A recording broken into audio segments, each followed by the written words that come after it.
Hello, strangers. It is Tuesday, which is the day that we have one true scary story. And this one is number 41.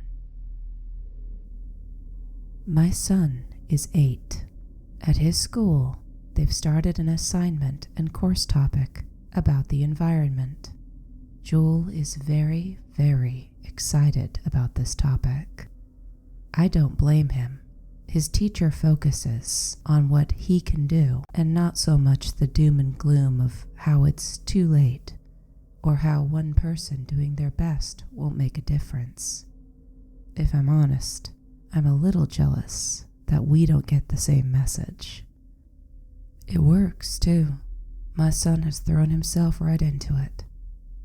On our walks, his meandering has turned into scouring the open trash cans on the street for recyclables.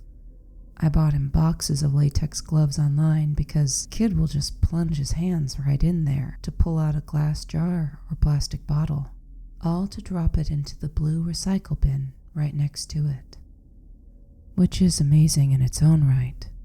He's not even doing it to turn in the recycling for pocket change. Now my wife does not like this.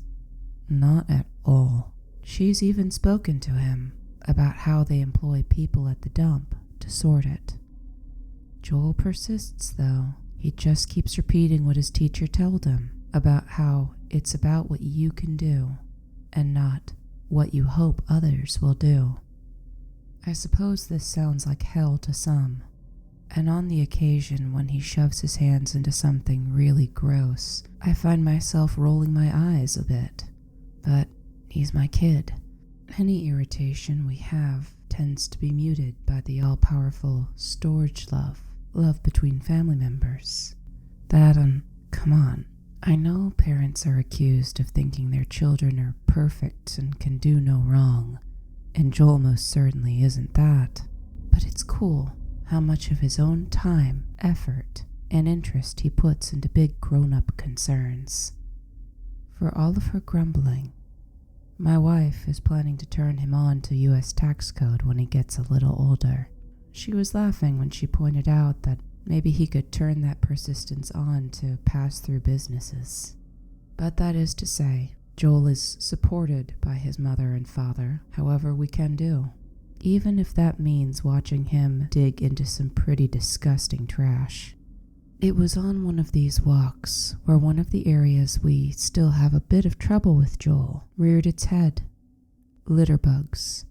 Specifically, his reaction to litterbugs.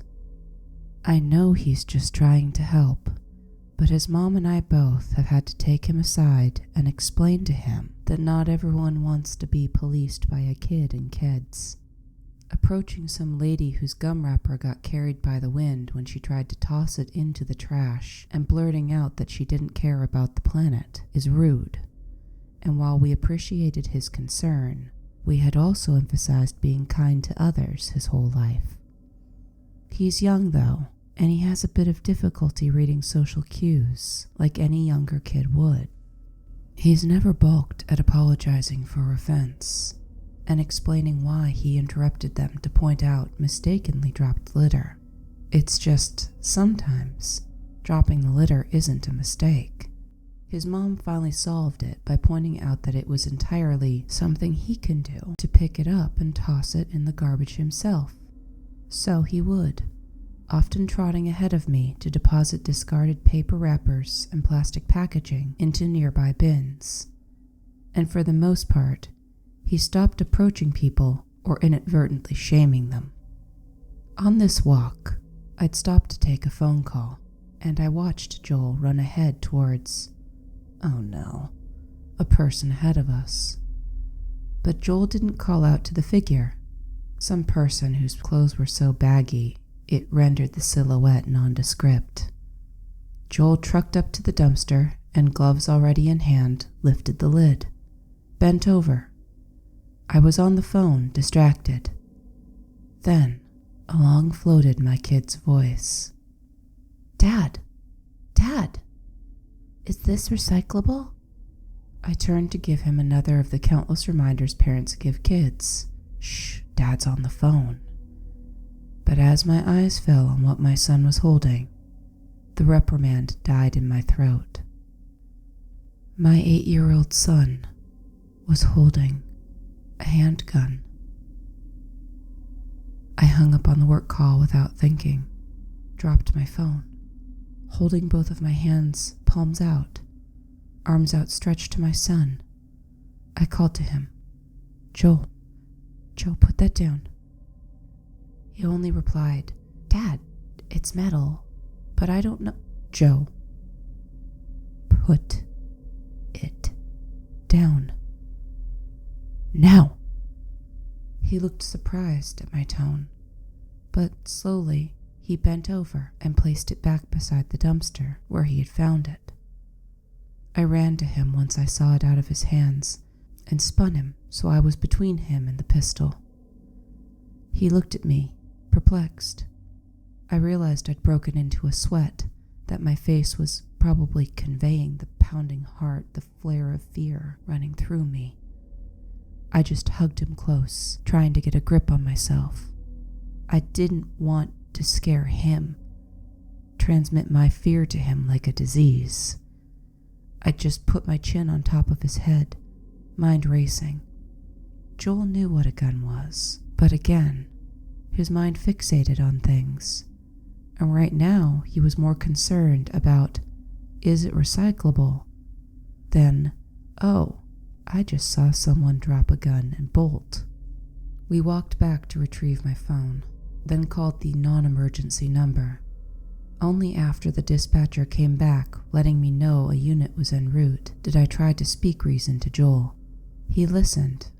He's my good little pal, but he kept sketching a glance back at the dumpster and gun. When the car arrived, the policeman asked pointedly if we'd touched it. Joel said he had. The cop looked at his hands and asked, by chance, was he wearing those gloves when he did? I looked, and sure enough, Joel had on the purple latex gloves we'd bought for his trash-picking hobbies. He told the cop in all seriousness, yes, sir. Mom gets mad if I don't. The cop shot me a look. Just how often were we sending our kid out to collect evidence, it said. But he nodded and said, smart young man, then told him next time if he found a gun or something like that, not to touch it at all, just to find a grown-up. I could see Joel winding up and cut in before he could lecture the cop on climate change, telling him, of course, good advice. Thank you, sir. The other cop who'd arrived with the first was wearing his own gloves, white, not purple. He picked up the gun, raising it to his face to assess it. I saw his nose sniff. He didn't say anything, but the look he shot the policeman talking to us and the rapidness of his neck told me he'd scented something not good. The first cop nodded at him, glanced at the gun, then looked back to me, asking if we'd seen who had discarded it. I racked my brain, telling him I'd only seen him from the back, a shorter guy, maybe 5'5". Joel cut in, saying, it wasn't a guy, it was a lady. Both cop and I turned to my son, the cop asking, how did he know that? At this point, the scariest thought I'd had was the image of my son holding a gun. There was ice in the pit of my stomach as my son said something much worse. He told us that she turned around when I walked to the dumpster.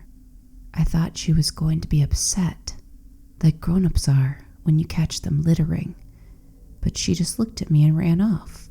She had her hair in her hood. Some of it came out when she ran.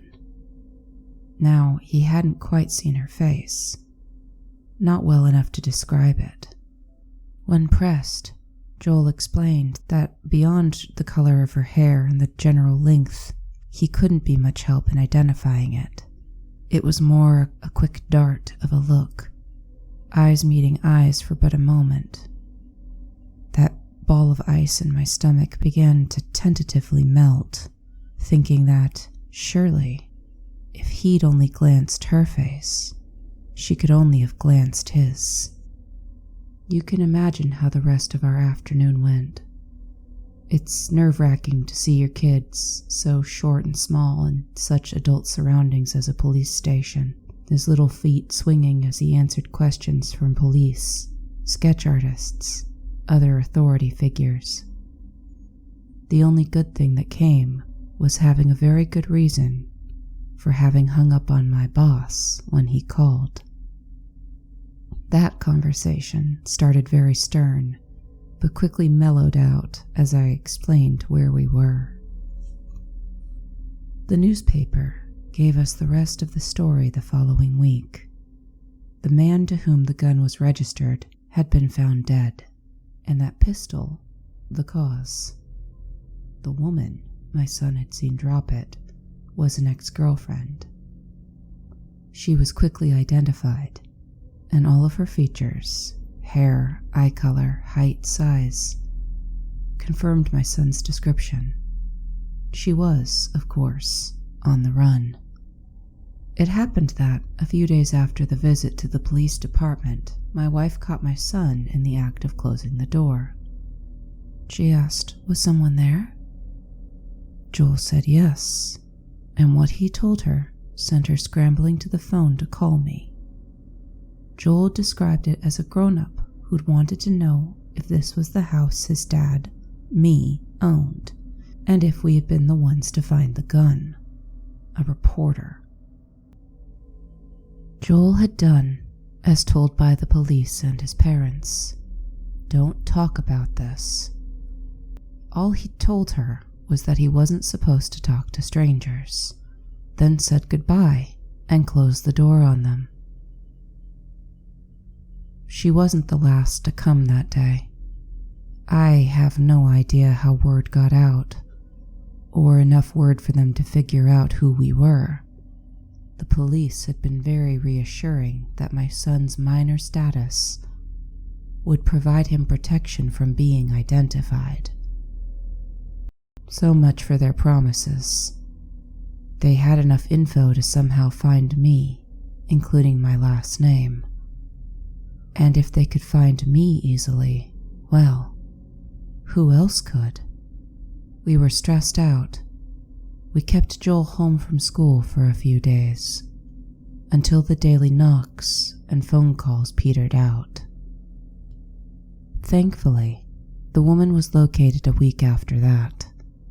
Even better, it was reported she took a plea, meaning my son would not have to testify. His mom and I had been worrying about how to prepare him for such, given how easily we'd been identified by the press. We were scared to pieces for our son to be further exposed. After the plea, though, news died down on the story as the town generated its next big thing. We were still watchful, but the kid was allowed to return to school after several reminders to not talk about anything to do with the case. He was a good kid, and the lack of concerned parent phone calls told us he'd done as told. Not so easy to banish the memory of it entirely, though. There was something my son asked as I tucked him into bed that night. He wanted to know if cops could read minds. I just told him no. They communicated by paying attention to each other. That was why Joel's mom and I had been on him about eye contact and not shouting at people even if they were breaking the rules. He nodded. It was clear from his little face that he was still puzzling on this, but was willing to let me go for now. And that was the last of it for a while. From all appearances, he moved on and was unbothered by the whole ordeal if he even remembered it. Or maybe that was just wishful thinking on his mom and my part. My wife was home with him, watching some educational program while she knitted. The show ended, and local news followed. She was distracted and didn't notice until the woman's name was spoken by one of the newscasters, followed by the brief bio people of interest receive. how old she was, where she was from, how she used to work at a local auto parts store. She didn't work in a store.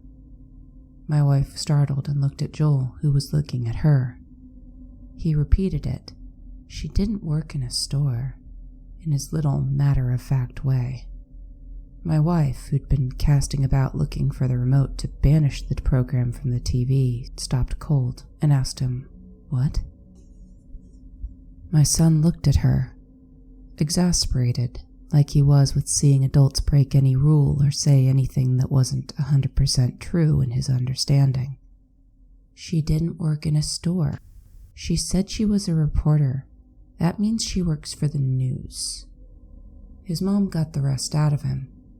Upon my return home from work, my wife was waiting, face pale as cheesecloth. She took me aside and told me that the day she found our son, our sweet little boy, closing the door on a reporter, that it hadn't been a reporter at all. It had been the ex-girlfriend.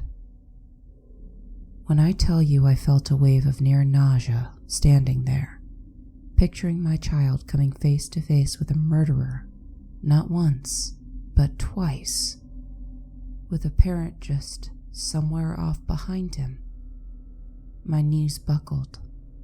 I had to sit down on the bed. My wife sank down next to me. I grilled my wife on what had been said, and she told me how this woman, who, per the real reporters, had killed her ex-boyfriend in a fit of rage following a cheating accusation, had stood, feet away from our kid, her eyes taking in his details as surely as he'd taken in hers. She had to have been weighing how loose of an end he was. An eyewitness to her ditching the murder weapon, but also a child. And children have imaginations, they're easily distracted. What was the math?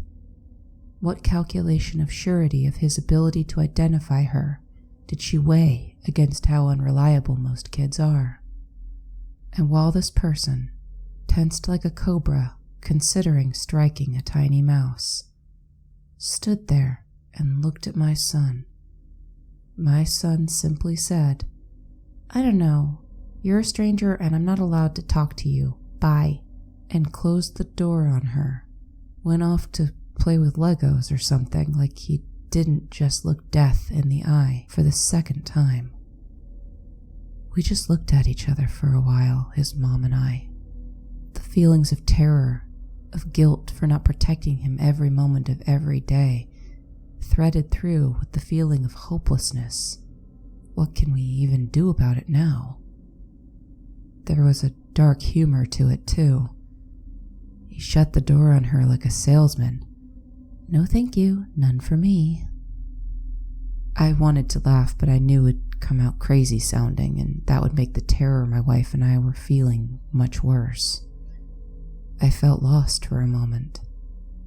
Even talking about it now, I still feel my stomach sink, picturing the little guy standing at the door with a killer in front of him, and one who had motive to stop him from speaking by any means necessary. We haven't talked about it with him since. Maybe this is another failure of our parenting, but I honestly don't know what to even say. My wife and I have often discussed him and the black and white way in which he sees and approaches the world. Cute in some cases, a lot like those kids say the darndest things moments. But it's also worrying in knowing how he'd deal with figuring out the world when it wasn't so simple. Well, bud, I wish the world was simple like that, divided cleanly into good and bad the way you see it. In that kind of world, there'd be an easy, obvious way for me to sit down and talk to you, prepare you for a world where sometimes things happen we can't prepare or plan for, and your mom and dad can't keep you away from danger. That's honestly why I wrote this down. Have to share the story, but also have to ask for anybody that hears it How do you explain to your kids that sometimes they'll be at home, the safest place in the world, and danger will come and knock on the door? You know, when I asked my friend if he had any parenting horror stories, that was not what I was expecting. Kid's okay, though, for anybody who's concerned. I don't have kids myself, but I hope anybody out there who does, maybe this is your sign to take an extra moment to ask them how their day was, or give them noogies, or however it is you tell them that you love them, without telling them that you love them. Like, comment, subscribe. Any mix or none at all. It just means a lot to me that came here today. Until next time, take care, strangers.